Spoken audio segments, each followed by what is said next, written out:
Ako po si Visenia Rilente na nahirang bilang isang barangay coordinator.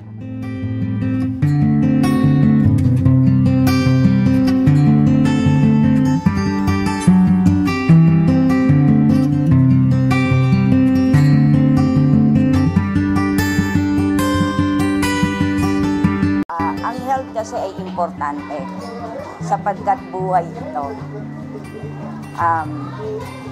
Sa amin bilang volunteer health worker, tinutugunan namin yung aming mga natutunan.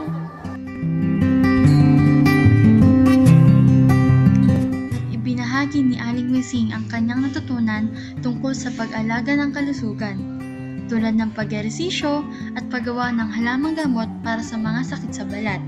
At ito ay may kaakibat na kwento tungkol sa mabilis na epekto ng gamot. So, nung pinuntahan ko yung bahay, isa kasi ang bayabas ay halamang gamot.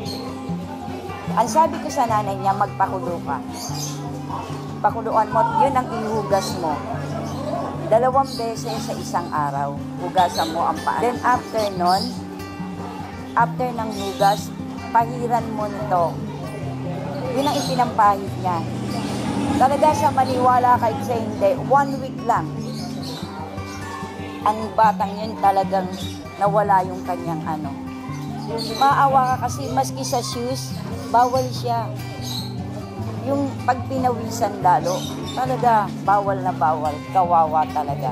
Pero kung ngayon makikita niyo, sana nga kung siya may interview natin para malaman niyo yung katotohanan kung ano yung akap nito.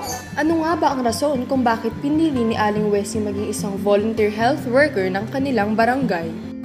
Walang karapatang mag-volunteer ang mga mahihirap dahil kapag mahirap ka, kailangan kumayod ka para kumain ka.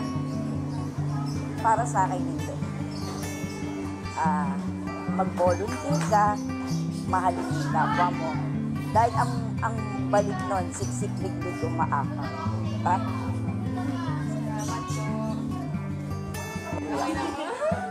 Maraming salamat.